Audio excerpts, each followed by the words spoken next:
places in Europe, Romania, Ukraine, Saudi Arabia, Albania, Egypt, Morocco. Everyone's typing in the text box. So welcome indeed to everybody. Thank you so much. And we all here at Cambridge University Press hope that you're all keeping well in these difficult times. Thank you to our support team, in particular Raz, who's doing all the behind the scenes work with the website and the technical support. He's done an amazing job, and I wish we could all give him a big round of applause for all the help that he's provided. I'll hand over to Lydia in just a couple of minutes, but before we start, just remember your microphone and video are muted, so you cannot talk to us, we cannot see you.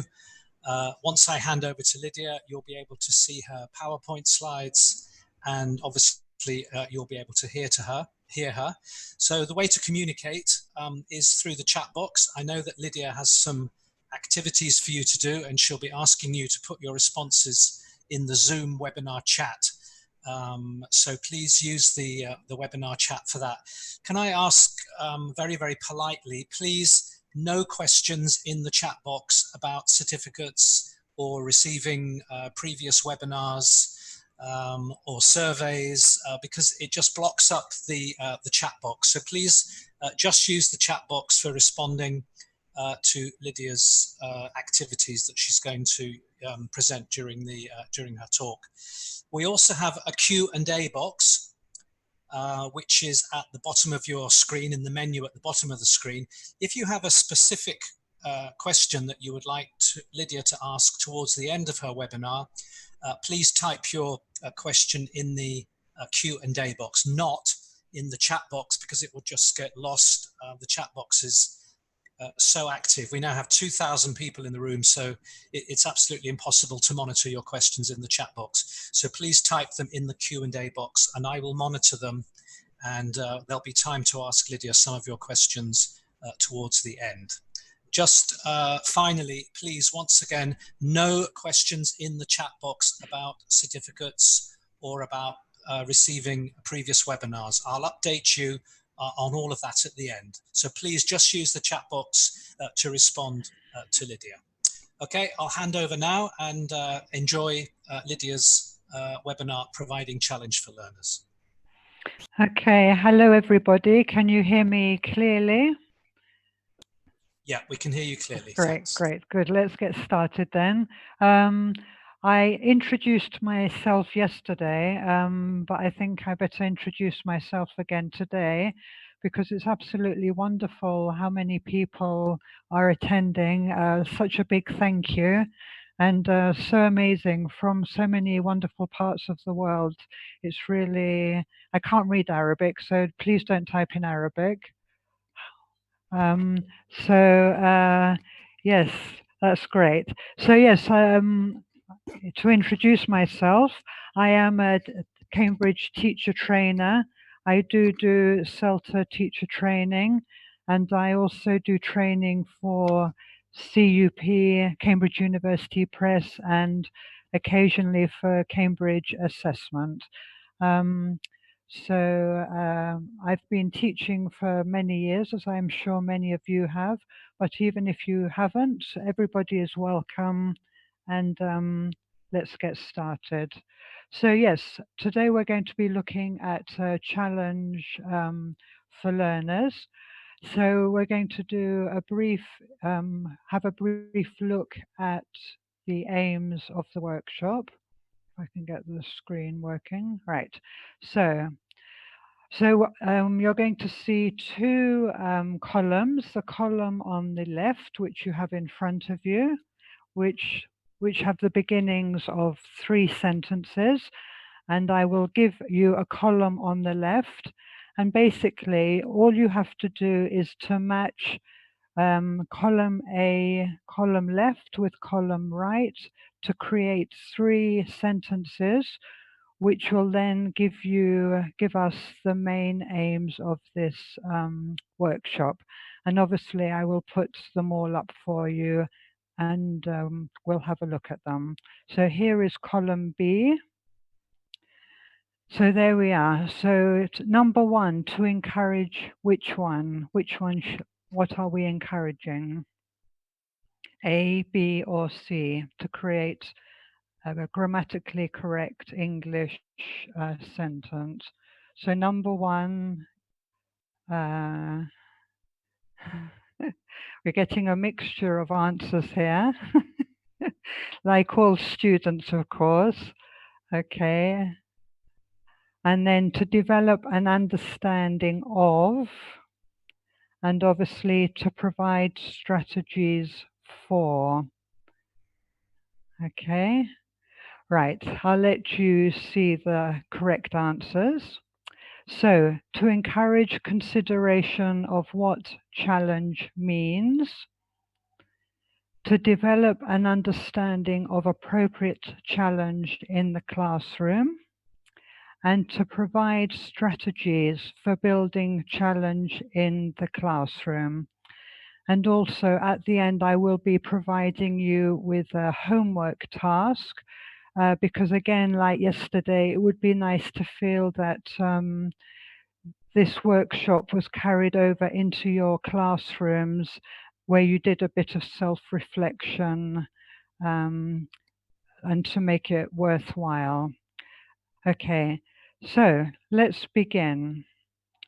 So viral challenges. I don't know if you ever talk to your students about this.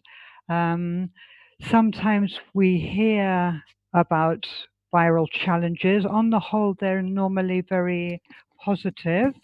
Sometimes there's some very dangerous negative ones, but on the whole, they're fun ones.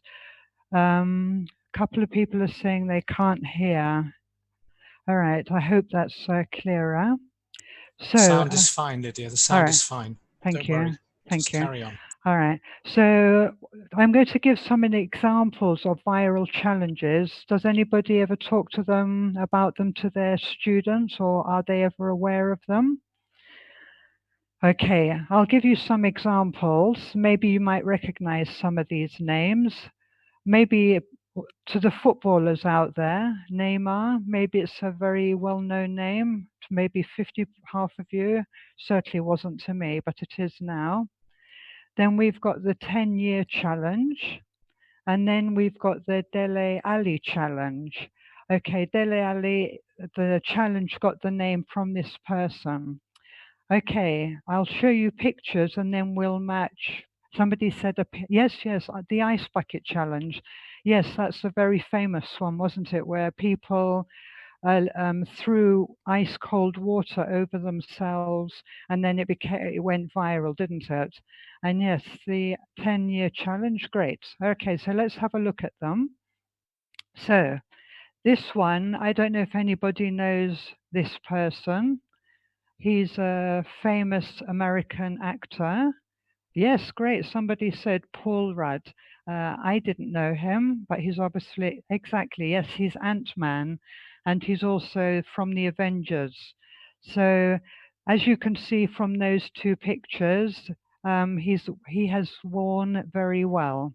So that's the 10-year challenge, where a lot of celebrities went online to show how they've not aged very much, probably with a lot of help anyway.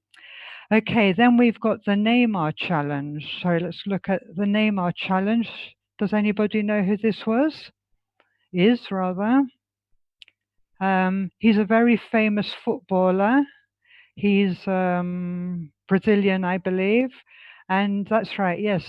He became famous because he pretended, from what I know, to be hurt during football matches. And then it became a big thing in international and local and international football, where people would pretend to be rolling around in pain on the football pitch, copying what was called the Neymar challenge. And then the Dele Alli challenge is the last picture, which actually somebody did to me quite recently, and I wasn't actually aware of what it was until I actually did a bit of research and found I would actually like you to try it while you're looking at that. It's actually very difficult to try and put your 3 fingers and place the 2 fingers together so you're looking through. It's actually, I personally can't do it. Anyway, so these are just viral challenges, but these are very much modern day challenges. But we're obviously going to be looking at challenges which concern us in the classroom. So, if we think of a student, challenges that a student might face every day, what do you think that might include? What sort of challenges do your students face? Shall I give you an example? Overdependence on the teacher. It's very often, isn't it, that the students come to a classroom and sit there and become very passive participants in a lesson because the teacher, consciously or unconsciously, becomes very dominant, and they tend to think that that's what a teacher does, that a teacher does all the talking.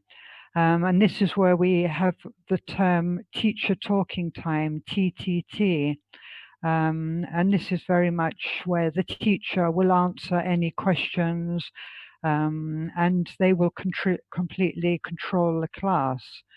Yes, I'm getting some very other good answers here: chatting, peer pressure, unfriendly atmosphere. Yes, they're all real challenges, aren't they, for a lot of our students.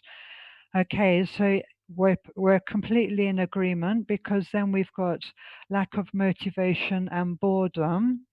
Um, Lack of motivation could be because they're there because they are made to by their parents, or because they go to school, or because that's what's expected of them.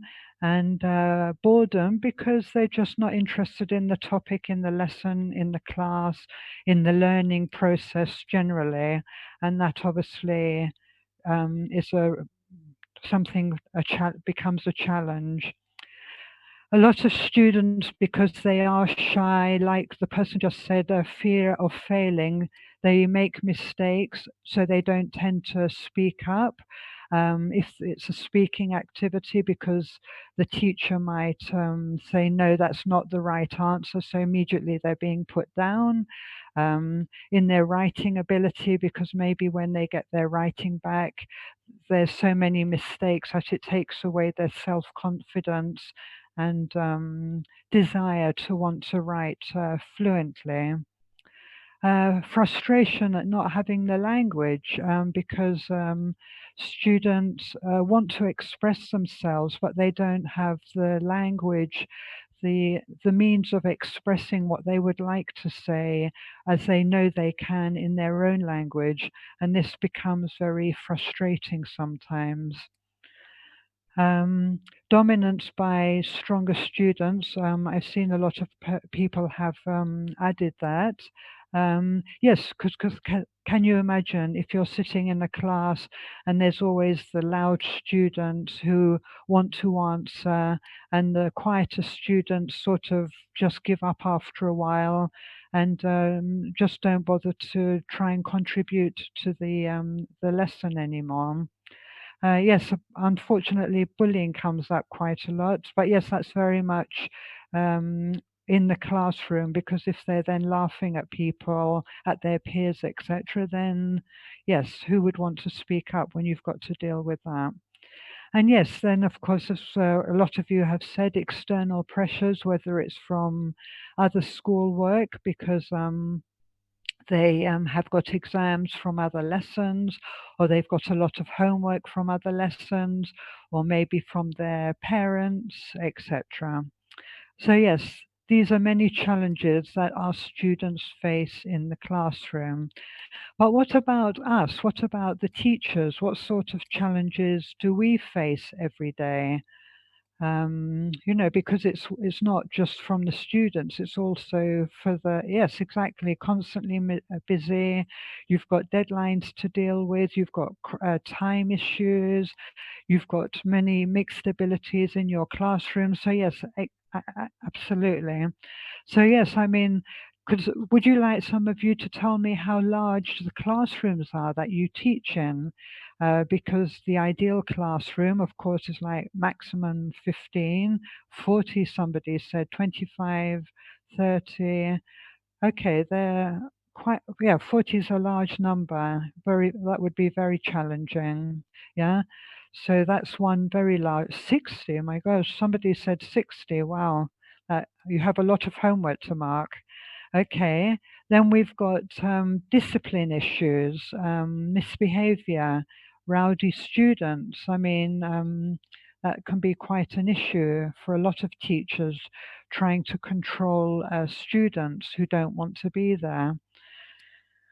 Then we've got the time issues, haven't we? You know, you've got a syllabus to complete.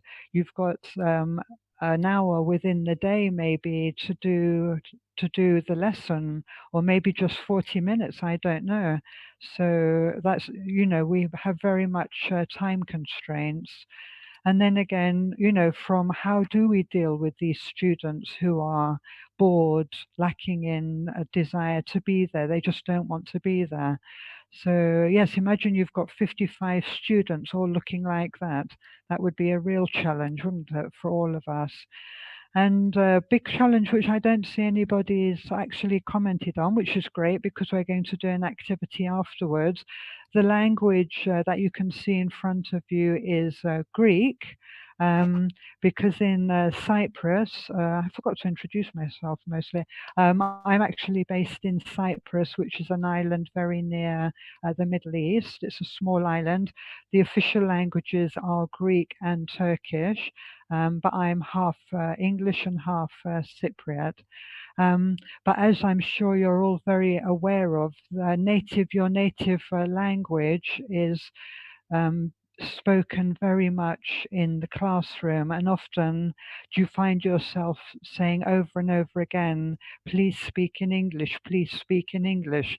So it would be lovely to know from some of you how you actually deal with this issue of where L1, the native language, is spoken all the time nearly by your students, unless you keep reminding them that this is an English lesson. And then finally, we have this issue of, you know, this control from outside as a teacher, where we would like to feel that we do what we want in the classroom as soon as that door is closed, but we know very much that's not true because we have the parents, we have the children, we have the authorities, and we have the whole education system to deal with. And that is a huge challenge for any teacher. Okay, so all of that is actually quite negative, isn't it? What we've been looking at so far. So we need to literally move away from negativity and go towards positivity, because this is what challenge is going to be all about.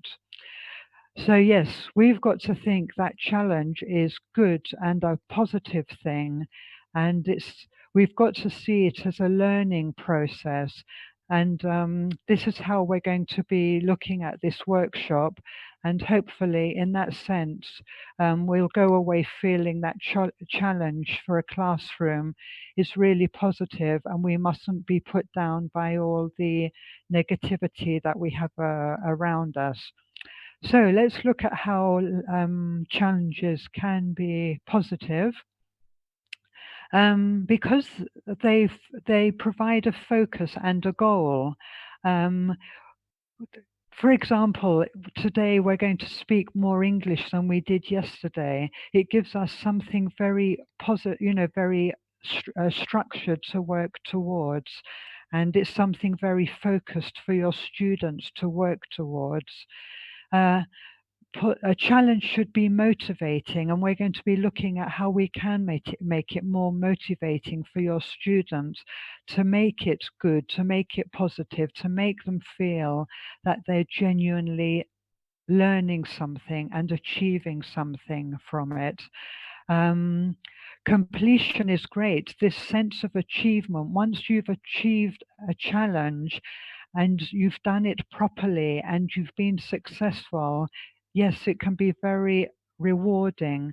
And so this is one thing that we need. And yes, we need to motivate our students. And so by giving them realistic challenges, we're very much working towards that. This is up to you. We all love prizes. You don't have to give prizes. Prizes can also be for the whole class, or it can be for a group, or it can be individuals. But it is nicer to think that if a challenge is completed, that the whole class benefits, because then there's a general good feeling by the whole class.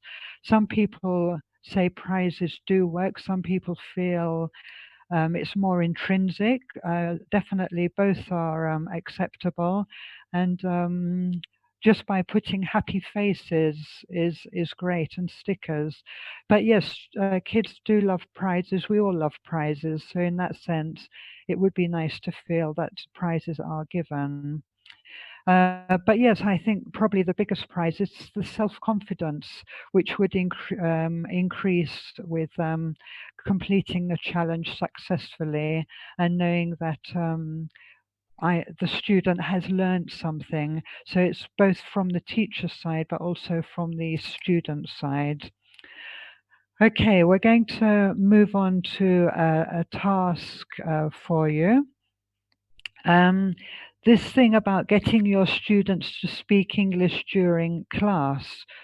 What do you do when I'm asking you now? Genuinely share with us. How do you deal with your students when they speak, when they're constantly speaking their L1, when they're being given tasks, although they should be actually be practicing? Ah, that's a good one. I pretend I don't know their language. Yes, yes. Praise the student. Answer them in English. Good. Translate and let them repeat. Okay. I carry on responding in English. That's very good. This constant insistence. Don't answer. Okay. Yep. I respond in English to yes, and great. When they ask you in their native language, but you respond in English, then that's very good. Okay, we're going to look at another strategy. Okay, somebody says when they're very young that you don't push them to speak in English, which is fair enough. Just the fact that they're in an English speaking environment can sometimes be very, very important. Okay. Now, how do you think I'm going to just go over something with you, and I just want to know from you how your students would respond to this challenge. And actually, it would be great if you did actually try it with your learners when you go back into the classroom. So these are the stages that we would go through. To start with, we would be speaking to them as people and getting their genuine ideas from them. So you would ask them, why is it a good idea to speak English in the classroom? And as they give their responses, you write these responses on the whiteboard or the blackboard or on a big large sheet of paper. So you've actually got a record of it so that the student can refer to these answers that they've given. You could then ask them the reasons that stop them. Why don't they speak English? We've seen many reasons that very often they don't. And again, make a note of their answers on the whiteboard. Again, keep these answers to have them as a reference. And yes, somebody said maybe video this lesson so that you could then go back to it and at the end of the challenge, maybe show your students. And you know, that in itself is showing them what they have achieved for this challenge. Okay. What we would do is we would create an icon, for example, this, a heart with an E in it, which literally means I love English. And when you have got a task for them where you want them to speak English, you would put up this icon in somewhere very obvious in your classroom. So when you want them to speak English, put this up, and then next to the icon, you would have a poster with the date on it. And for example, if you gave them a task and while they are speaking, you are actually timing them, and you would make a note of the time that they spoke only English on the poster, and you will find that as time goes on, students will begin to see this as a game and as a challenge, and they will to make the time that they're speaking English in the lesson longer than the last time. So why don't you just try that one out maybe next time? So make a nice heart with "I love English" in it, and just give it a go. I mean, you've got nothing lost. Okay, we'll go on to another little task for you. Right, this one is a reading task. Now, it's the title of the reading text, which I'm going to give you, is a classroom challenge. Now, from you, imagine you're asking a pre-reading task, and you ask your students, before we read this task, what do you think are 5 keywords that you would find in this text? The text is called a classroom challenge. What do you think are 5 key words that you would find in this text? I would like you to give me some of your ideas. 5 key words that you would find. All right, we've got here language. We've got noise, race, okay, students or learners, okay, and vocab. And students, learners. Okay, that's 5 words, right? Okay, so you're going to read the text now. And when you read the text, I'm going to give you 45 minutes. We've done that. I'm going to give you 30 seconds to find the keywords. So the keywords you're looking for are language, noise, race, students or learners, and vocabulary. So all you're going to do is 30 seconds and see if you can find any of those 5 words. I'll repeat them. Language, noise, race, students or learners, and vocabulary. Right. I'm going to set my timer for 30 seconds, and I'll now show you the text. I will then hide the text, and then I will be giving you comprehension questions, true, false questions, again, after you've had another reading. So I will now give you the text, and you have 30 seconds.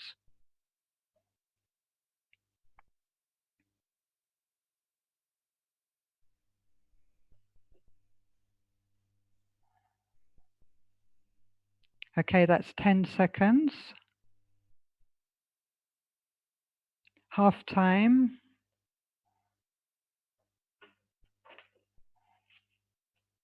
20 seconds. Okay, we're nearly there. Stop. Right, let's go back. Okay, so which of the words did we find from our 5 keywords? I found, right, good. Learners is one of them. Yep. Any of the other ones? Remember, we had language, noise, race, vocabulary. Okay. So yes, actually, and language. All right then. Did I? I can't remember. I was too busy watching the clock. Anyway, so that's our pre-reading task. And as you can see, it's also a very interesting text about challenge.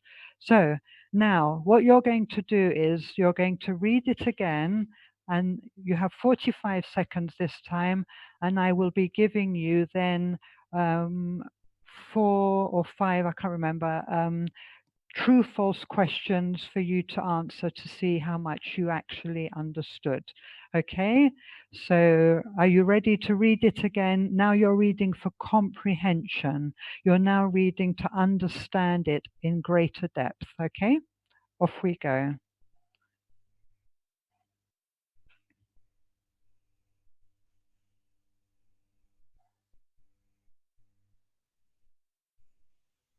Okay, that's 10 seconds.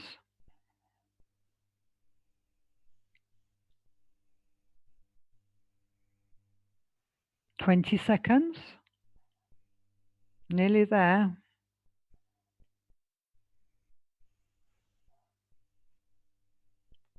That's 30 seconds. You've got 15 seconds left.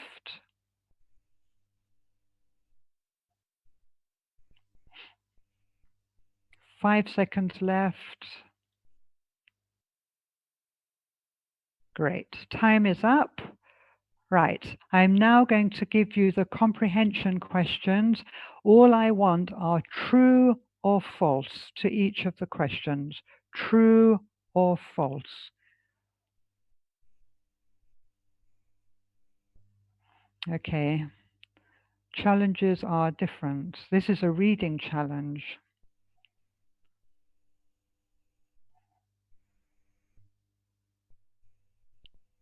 Good, we're getting some good answers. We'll talk about these afterwards.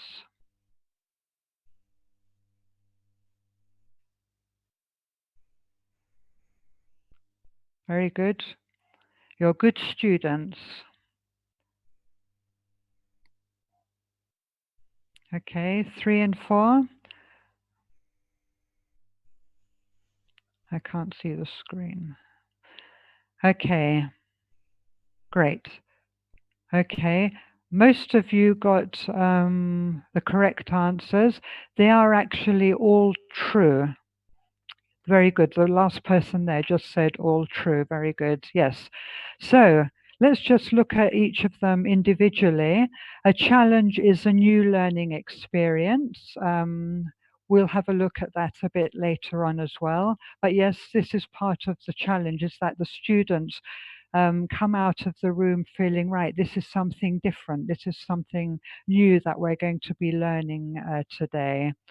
As it said in the text, when the whole class is involved in setting up the tasks and setting up the challenge, then obviously everybody is giving their input, and because everybody has a different way of learning, then you're getting everybody else's ideas on how to make the challenge realistic from everybody. And this is why the challenge, the stages of the challenge should come from the learners and not from the teacher. Yes, it should definitely be accessible to everybody, because if it's a class challenge, then everybody's got to be involved. And this is why it's important that everybody is involved in helping with the stages to the challenge. We'll have a look at the stages later on in the webinar. And yes, it's something which should definitely come from the students. And this is another reason why it's quite new, because it's very much an involvement of the students in the teaching process, rather than just being very teacher-centered.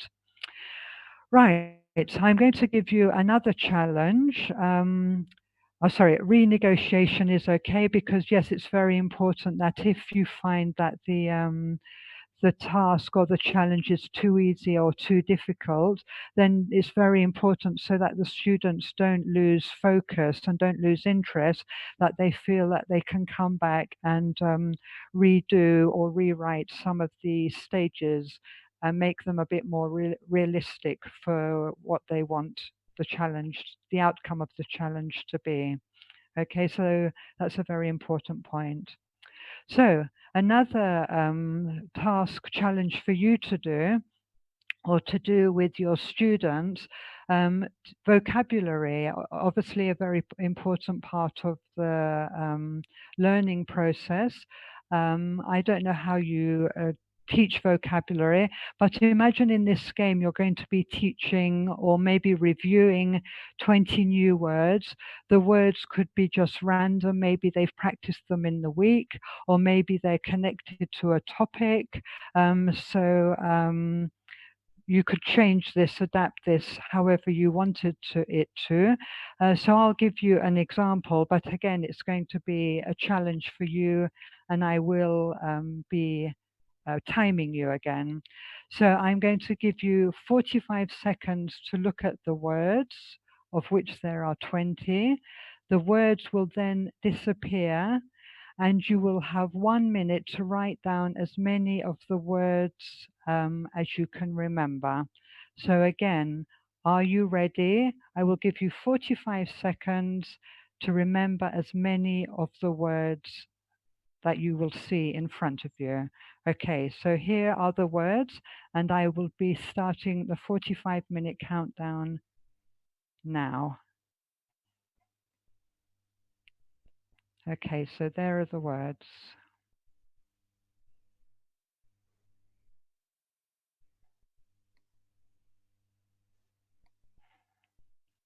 Okay, that's 15 seconds. Yes, it's a memory game.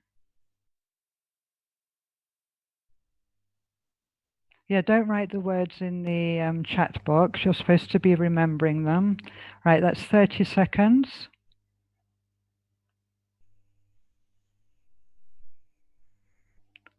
Okay, that's 40 seconds.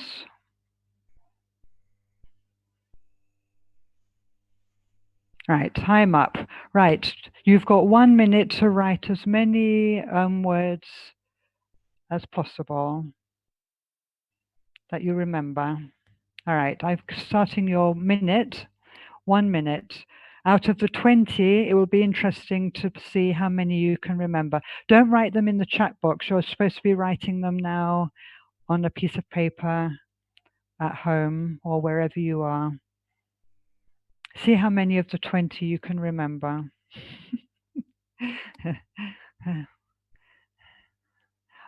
Yeah, not in the chat box, on your piece of paper. This is supposed to be a challenge for each individual.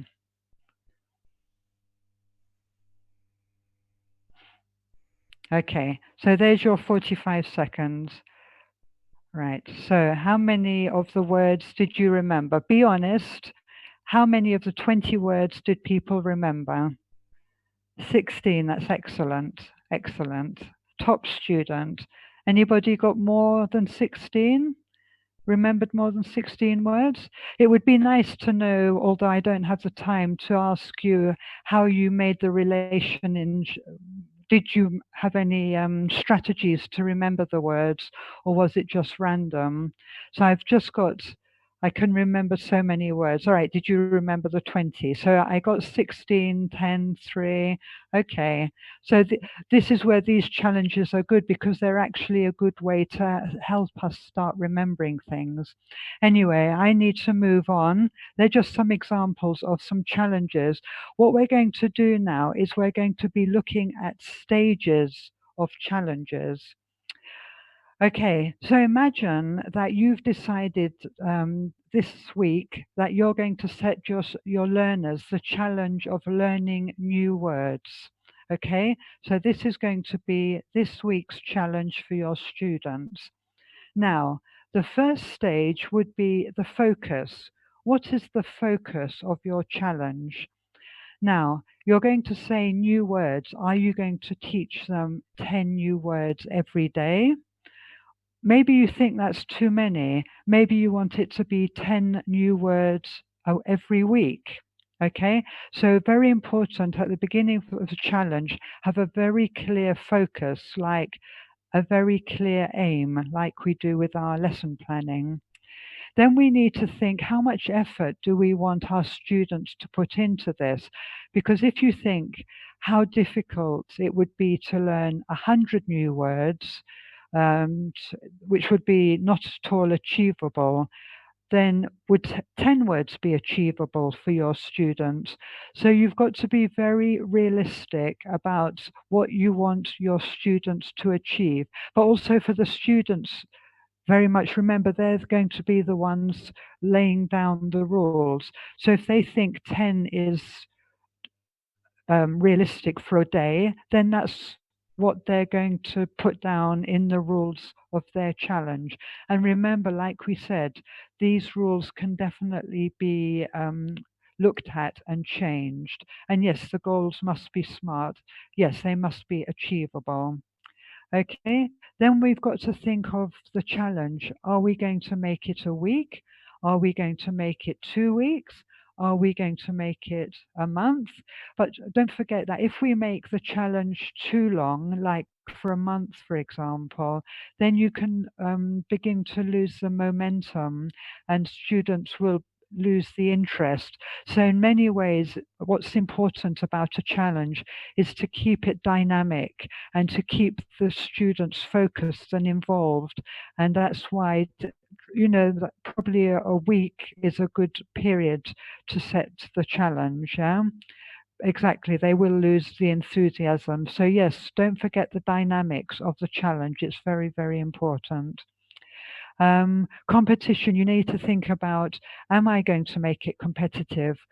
Sorry, the students need to think about, is it going to be competitive? What sort of prize?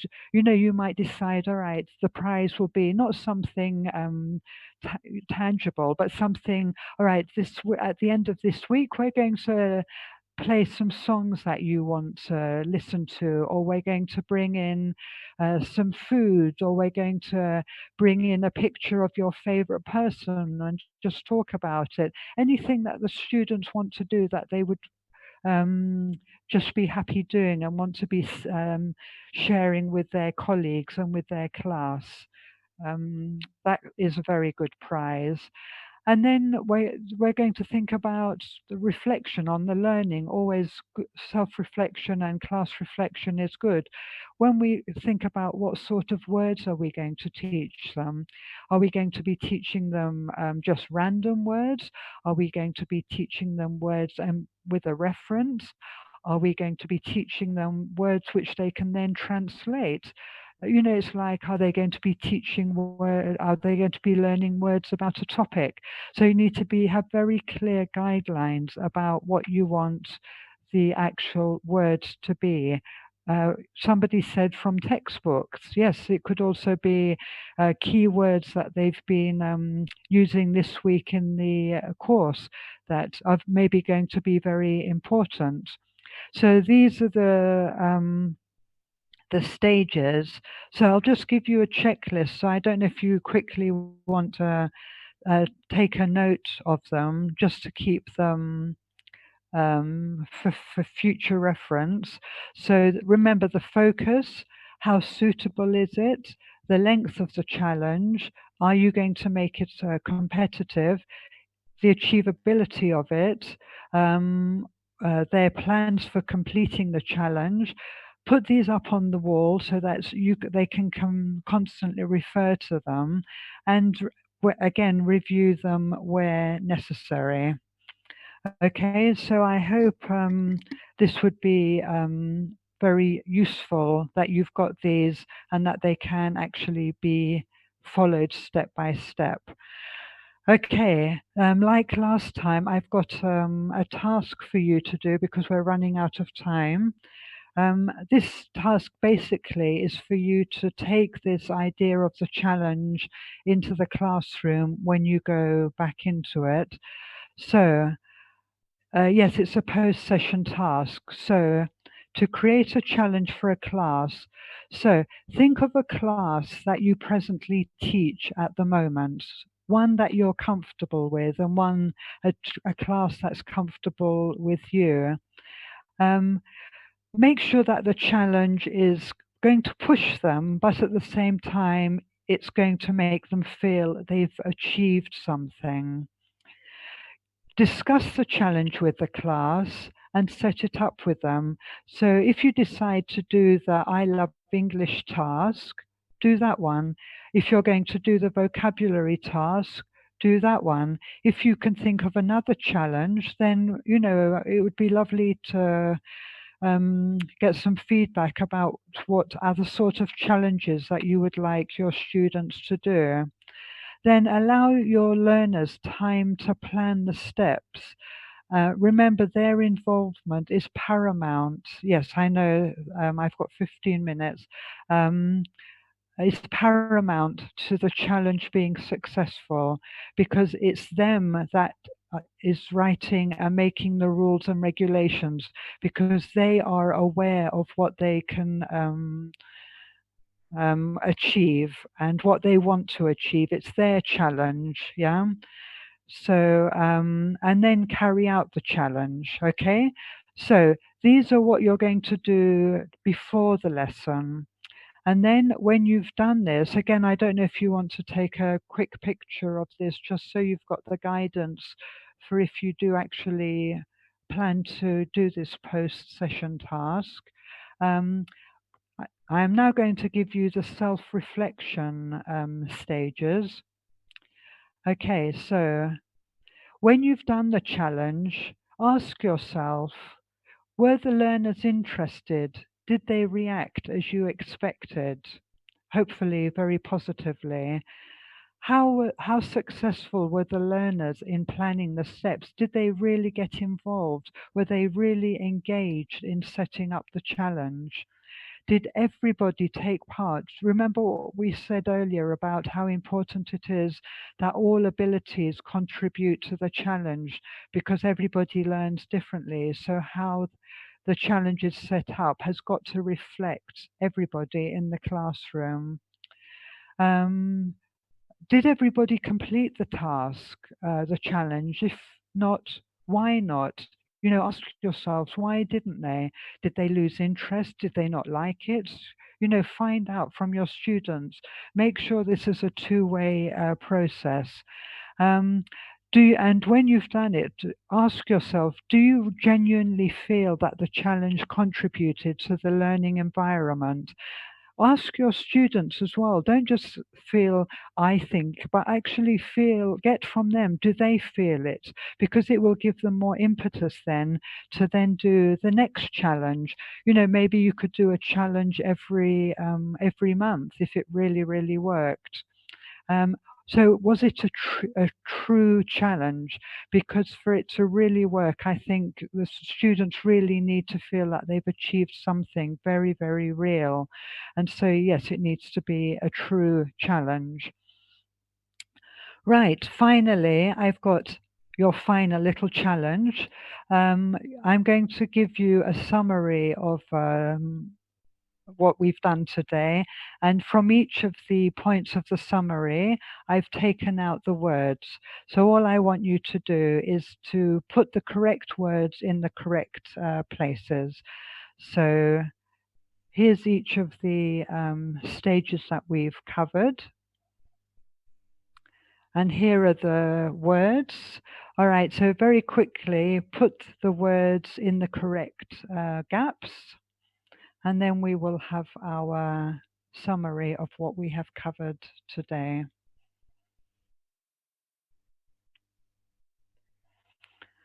Okay, anybody got the first one? Challenge is good because it provides goals is acceptable, yes. It's actually focused, but yes, obviously goals is also totally acceptable in that gap.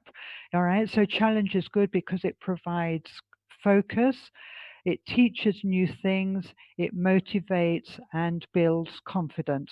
See what I said about this positivity? So at the beginning of the webinar, we started with negative thoughts. We're now ending on a very positive note, because look, that's absolutely amazing if we can get all of this out of bringing challenges into the classroom.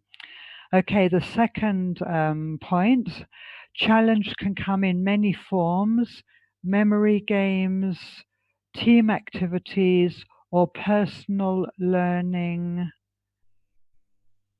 goals. Excellent, yes, or personal learning goals. Then we've got the third one where there's two gaps. Any challenge must find a balance between requiring effort, testing excellent ability, and being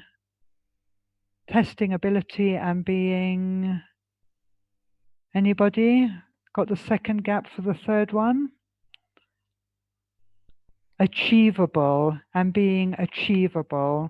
Okay, so any challenge must find a balance between requiring effort, testing ability, and being achievable. And so obviously the last one, learners should plan how to achieve challenge have been set for them and be encouraged. Sorry, I can't actually see that, to set their own challenges. Okay, so that's, I'll just read that. So learners should plan how to achieve challenges which have been set for them and be encouraged to set their own challenges. Okay, everybody, that's actually all I've got for you today. So I'm now open to any questions and answers. Questions and answers would be great. I've lost chat. Peter, any questions and answers? Okay. If anybody's got any question, would they mind typing them in the chat box? Because it seems we've got a Hi, problem. Lydia. Okay, hi. I'm going to read some questions from the Q&A box. All right, nothing too challenging, please. All right. Okay. Hi, Peter. Yeah, sorry about that. My internet dropped out. I'm back in again. No problem. Thank you very much. Thank you very much, Lydia. That was a really exciting, engaging session. I've collected a few questions. There were actually loads. Okay. Obviously, we can only answer a couple in the time that we've got available. Somebody mentioned that you talked about learning words in the L1. Can you just explain what you meant by that, learning new words in the first language? I don't think maybe I meant like if through the translation method, but I don't think I would say learning L1, maybe like you learn a word and then you actually translate the word, maybe through getting them to use a dictionary or, to go online and find out what the words might mean parallel in their own language. And this, of course, will then make them aware of very often how words across languages are not transferable. So in this sense, this is where we need to be very careful when we are using the translation method, because as you're very aware, Lawrence Arabia, is that, you can't always translate directly from L1 into L2, but that's also good for your students to be aware of as well. Okay, that's great. So really using it as a way of checking. Yes, that could be one way of doing it. Yeah. Okay, and I think we've got time for probably one other question. Somebody asked, you talked about having word lists of words that students have learned or need to learn. Yeah. How can those word lists be used in better writing? How can it move from the word list into creative writing, for example? Okay, so like if the words they've learned them in context, obviously, just to learn any word out of context is meaningless, isn't it?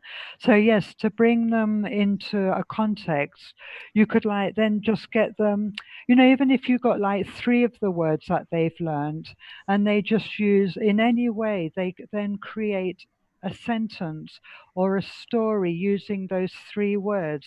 You know, like this idea of having 3 pictures, and they use the pictures in any way they want in a writing task. You could actually then do the same with the words that they've been learning in this week, for example, and maybe you know, use 3 words, and then maybe get their colleagues to help them to make it a group work or a pair work, and bring in even more of the words to make it into a meaningful story. Okay, so giving the students advice on how to use the words rather than just expecting them to use the words. Yes, yeah. Okay, that's great. Thank you very much again, Lydia. Any final words from you to the No, teachers? just thank you very, very much. It's been absolutely wonderful, and your contribution has helped so much. And it's a two-way thing, this, and a big thank you to everyone. And I really hope that I'll be visiting maybe some of you, and we can continue this more face-to-face. That would be absolutely wonderful. So thank you very, very much. Right. Thank you again, Lydia. Bye-bye. And I'm sure all the 3,000 participants, oh my God, 3,000 people who are online at the moment from all over the world really appreciate what you've done for them this afternoon. No, thank you, Cambridge. I mean, thank you, Cambridge. Really, it's absolutely amazing what you're doing. It really, really is. Really. Okay. Wow. Thank you very much. Thank you. Bye-bye. Okay, everybody. So this week's webinars are now finished. We've got 4 more for you next week, 2 on Monday and 2 on Tuesday. So if you haven't registered for them, visit our dedicated webpage, cupmena.org, and there you'll find information on the final 4 webinars of this particular event that we're hosting.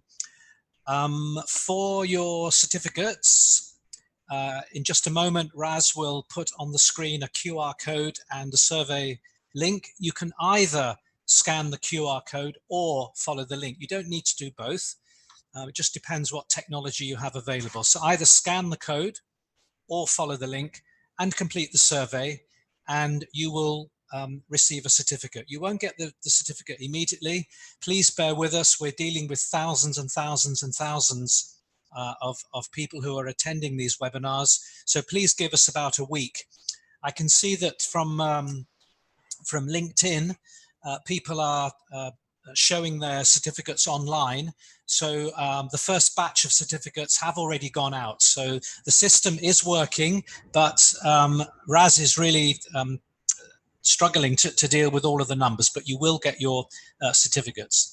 If you missed one of the previous surveys, then you cannot use today's survey because every webinar has a different link. So please email us.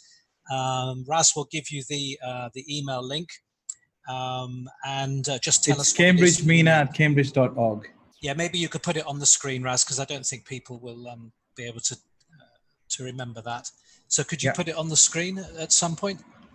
Sure. And the other thing is, if you want to review the presentations, if you want to look at something again, we will be sharing them with you, but not until next week when all of the webinars have finished. So I'm afraid you're going to have to wait a little bit longer, but we will be sharing all of the webinars with you later on. Raz, could you put the link up for the webinars, please? Yeah, it's already up, Peter. Not on my screen, sorry. Okay. Can everybody see the link?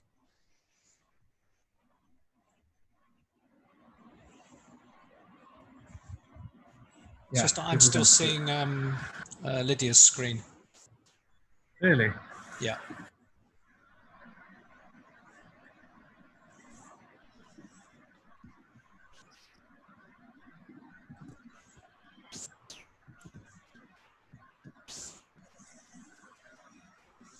People can see it, Peter. Yeah, okay, great. It's just me then. My internet has gone very funny this afternoon.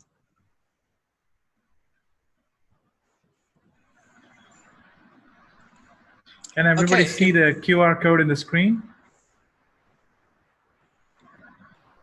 Okay. Yeah, I can't see anything now, Raz. So are you getting some yeses? Yes, people are I've got telling audio, yes. but my visual has gone. Okay, so I'm going to leave everybody now. Thank you again, everybody, for attending this afternoon. Hope it's been a useful experience, and we look forward to you joining the 4 remaining webinars next week on Monday and Tuesday. Thanks, everybody. Have a good afternoon and a good evening.